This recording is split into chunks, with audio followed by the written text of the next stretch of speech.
Hello everyone. आज हम समझेंगे Indian economy at the time of independence. तो किसी भी कंट्री का इकोनॉमिक स्ट्रक्चर समझने के लिए हमें उसका इनकम स्ट्रक्चर और ऑक्यूपेशनल स्ट्रक्चर समझना पड़ता है। तो इनकम स्ट्रक्चर में हम देखते हैं कि इंडिविजुअल सेक्टर कितना परसेंट कंट्रीब्यूट कर रहा है जीडीपी में, जबकि ऑक्यूपेशनल स्ट्रक्चर में हम देखते हैं कि इंडिविजुअल सेक्टर कितना परसेंट लेबर फोर्स को एम्प्लॉयड कर रहा है।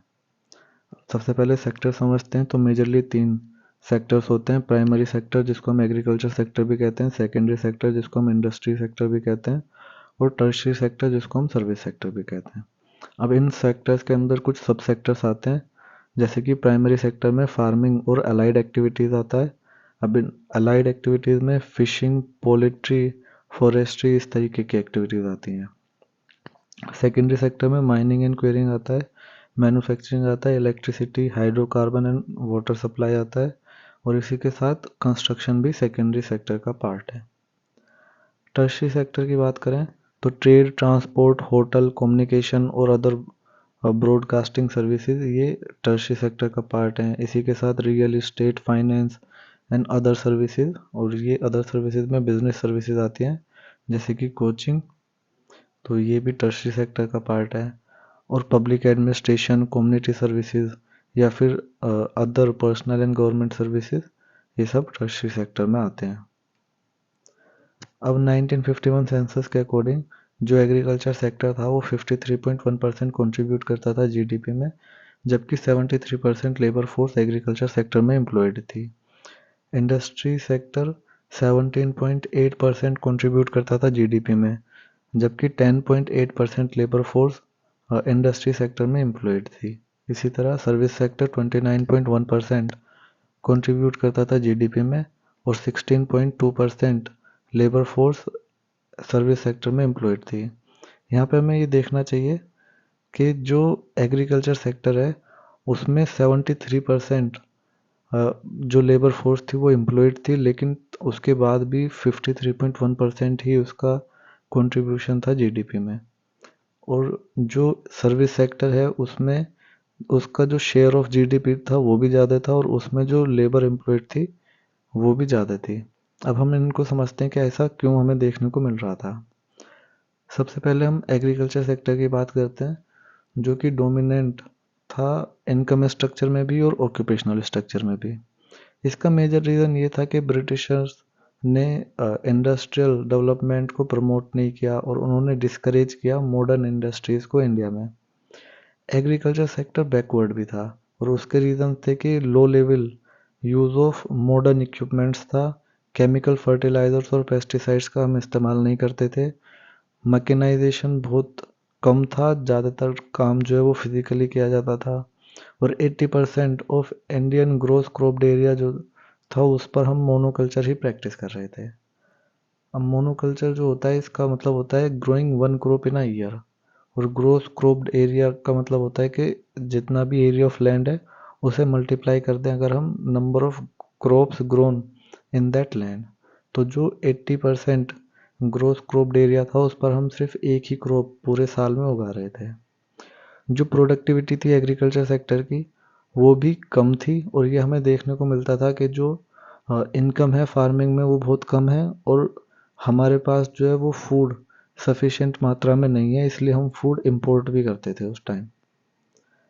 अब अगर हम बात करें कि सर्विस सेक्टर किस तरीके से डोमिनेट कर पा रहा था इंडस्ट्रियल सेक्टर को, तो उसके रीज़न ये थे कि जो पिटी सर्विसेज थी उन पर ज़्यादा ध्यान था गवर्नमेंट का, और हाई ग्रोथ देखने को मिल रही थी ट्रेड में। कमीशंस जो थी इन्वेस्टमेंट्स में वो बहुत ज़्यादा थी, और ये कमीशंस जो है वो सर्विस सेक्टर का पार्ट होता है, इस वजह से ये जीडीपी को बढ़ा रही थी। रेलवे सर्विसेज भी एक मेजर पार्ट प्ले कर रही थी। बैंकिंग सेक्टर ग्रोथ पे था उस टाइम, और ब्रिटिश फाइनेंशियल इन्वेस्टमेंट्स को प्रमोट प्रमोट किया जा रहा था 20th सेंचुरी में, और ये सब सर्विस सेक्टर का पार्ट बनते हैं। इस वजह से सर्विस सेक्टर बेटर परफॉर्म कर रहा था then industrial sector. Service sector में वो पेमेंट्स भी आती थी जो कि रॉयल्टी के नाम पर करी जाती थी ब्रिटिश मैन्युफैक्चरर्स को। तो अगर कोई ब्रिटिश मैन्युफैक्चरर अपनी एक फैक्ट्री सेटअप करेगा इंडिया में, तो उसको सेटअप करने के लिए भी हम रॉयल्टी देते थे, और ये सर्विस सेक्टर में आती थी और ये बहुत ज़्यादा होती थी अमाउंट में। जो शेयर था सर्विस सेक्टर का वो हाई रहा क्योंकि इंडस्ट्रियल डेवलपमेंट को इग्नोर कर दिया गया इंडिया में और मैन्युफैक्चरिंग ग्रोथ जो थी वो बहुत कम थी।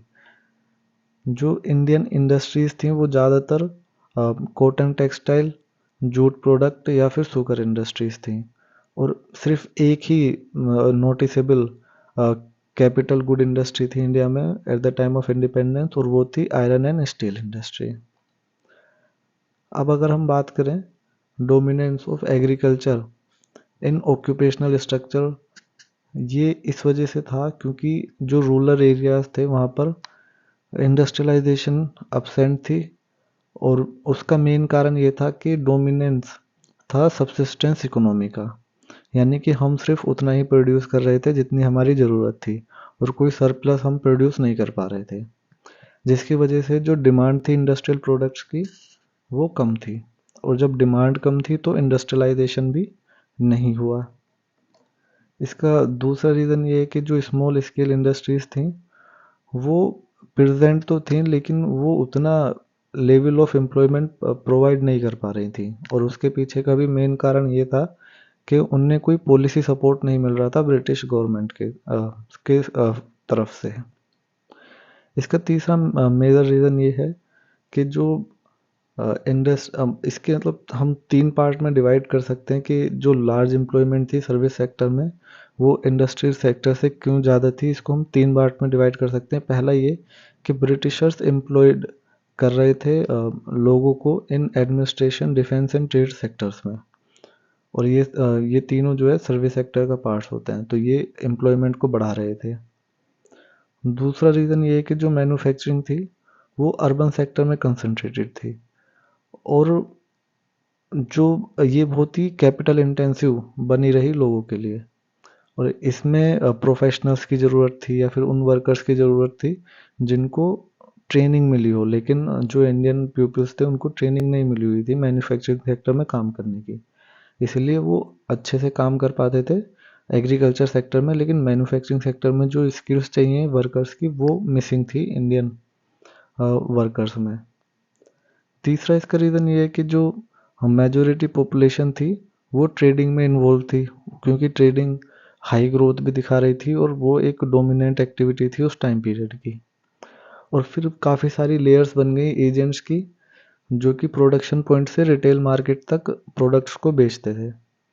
अब ये कमीशन जो है ये सर्विस सेक्टर का पार्ट है, तो ये एजेंट्स बहुत सारे हमें देखने को मिल गए। तो हमें देखने को मिला है कि जो सर्विस सेक्टर है उसमें जो ग्रोथ है जो कंट्रीब्यूशन है जीडीपी में वो भी ज़्यादा था और जो एम्प्लॉयमेंट प्रोवाइड कर रही थे सर्विस सेक्टर इंडस्ट्रीज से वो भी इस वजह से ज़्यादा था।